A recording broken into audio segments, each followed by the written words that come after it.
যারাই শহীদ হয়েছেন তারাই আমার, তারাই আমাদের, তারাই গোটা জাতি। আমরা শহীদদেরকে কোনো দলীয় সম্পত্তি বানাতে চাই না। শহীদরা গোটা জাতির সম্পদ এবং তারা জাতীয় বীর, এই মর্যাদাই তাদেরকে দেখতে চাই। এখানে দাঁড়িয়ে আমার একজন আইনজীবী বন্ধু, তিনি শহীদদের জন্য, শহীদ পরিবারের জন্য সরকারের কাছে একটি কম্পেনসেশন দাবি করেছেন, আহতদের জন্য একটা দাবি করেছেন। আমি বলবো শহীদদেরকে টাকা দিয়ে মাপা যাবে না। শহীদদের প্রতি ফোঁটা রক্তের দাম অকল্পনীয়। এই রক্তই এই দেশের মাটিকে পরিচ্ছন্ন করে দিয়েছে।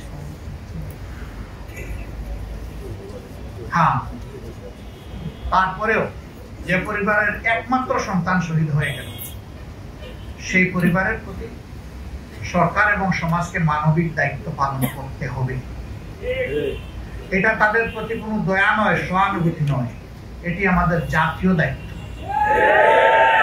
এবং এটা হতে হবে সম্মানজনক। সম্মানের সাথে এই পরিবার যাতে বসবাস করতে পারে, এরকম করেই তাদেরকে অবশ্যই সহযোগিতা করতে হবে। আমার কাছে উত্তম মনে হয় ওই রকম অনুগ্রহ আর দয়ার ভাব না দেখে প্রত্যেকটি পরিবার থেকে যারা কর্মক্ষম রয়েছেন তাদের যোগ্যতা মাফিক তাদেরকে সরকারি চাকরি হাতে তুলে দিতে হবে। তাহলে এই পরিবার কারোর কাছে হাত পাতার তার প্রয়োজন হবে না, তারা সম্মানিত বোধ করবে এবং এটি রাষ্ট্রীয় দায়িত্ব। আজকে যারা উপদেষ্টা পরিষদে এসেছেন, এক ভাই বলেছে তারা বসেছেন না, তারা বসেনি, আমরা বসিয়ে দিয়েছি। গোটা জাতি তাদেরকে বসিয়ে দিয়েছে। কাউকে না কাউকে প্লেনের ককপিটে বসতে হবে প্যাসেঞ্জারকে ডেস্টিনেশনে নিয়ে যাওয়ার জন্য, এবং যারা বসবেন তাদের নো-হাউ থাকতে হবে। তারা জানবেন যে কি বিষয় নিয়ে তারা বসেছেন, কি তাদের দায়িত্ব।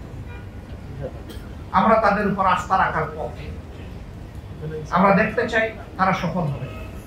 তারা সফল হলে বিপ্লব সফল হবে। তারা ভুল করলে, বিপ্লব ব্যর্থ হলে দায় তাদের উপরে অবশ্যই বর্তাবে। তারা ব্যর্থ হোক, আমরা এটা চাই না। এই জন্য জনগণের পক্ষ থেকে আমরা তাদেরকে অর্থবহ সহযোগিতা করতে চাই। শুধু বলবো বিপ্লবের সেন্টিমেন্টটা বুঝে আপনারা যেন চলেন। জনগণ এই বিপ্লবের যে চেতনা অন্তরে ধারণ করেছে, এটা যেন কখনো আপনারা ভুলে না যান। এখানে কারো খেয়াল খুশি ব্যক্তিগত ইচ্ছা মতো চলার, বাস্তবায়ন করার কোনো সুযোগ নেই। ইতিমধ্যে বিভিন্ন জায়গায় পুনর্বিন্যাস করা হয়েছে, কিছু সংস্কার আনা হয়েছে এবং ব্যাপক অসন্তোষ কোনো কোনো ক্ষেত্রে দেখা দিয়েছে। কেন এটি হবে? এই ব্যাপারে যথেষ্ট সতর্কতা অবলম্বন করা উচিত।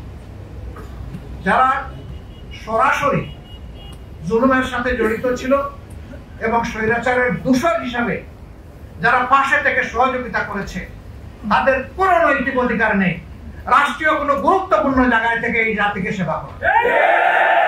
তারা এই নৈতিক অধিকার হারিয়েছেন, তাদের অপকর্মের কারণেই হারিয়েছেন। বরঞ্চ তাদের অপকর্মকে চিহ্নিত করে তাদের বিরুদ্ধে অভিযোগ দায়ের করে তাদেরকে আইনের আওতায় আনতে হবে। যদি এরকমটি করা হয়, আগামীতে কোনো সরকার স্বৈরাচারী হতে পারবে না, আর স্বৈরাচারের দূষর হওয়ার দুঃসাহস কেউ দেখাবে না।